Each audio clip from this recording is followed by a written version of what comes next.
अस्सलामुअलैकुम सामीन। 21 ज़िलहिज्जा और 28 जून है।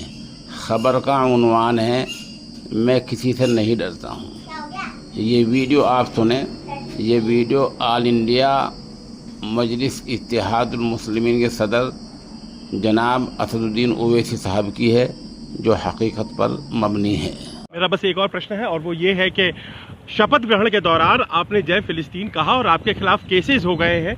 लोग बयान दे रहे हैं, कह रहे हैं कि किसी भी दूसरे राष्ट्र क्या केसेस हुए हैं कि दूसरे राष्ट्र को मना करता है संविधान। क्या केसेस हुए हैं? क्या केसेस हुए हैं देख लेंगे ना। आर्टिकल 102 साइट क्या 102 क्या है? 102 क्या है बताइए। किसी दूसरे राष्ट्र को आप साइट नहीं कर सकते हैं। अमेरिका का डेलीगेशन आता है धर्मशाला को, वहां पर लोगों को आप कहते हैं अमेरिका का फ्लैग उठा के ठहरो। भारत का नागरिक अमेरिका फ्लैग उठाएगा? है? हमको संविधान सिखा रहे हैं। लीजिए एक्शन, जो लेना है हम तैयार हैं उसके लिए।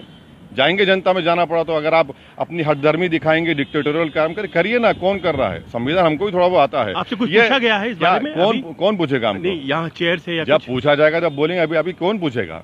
चलिए।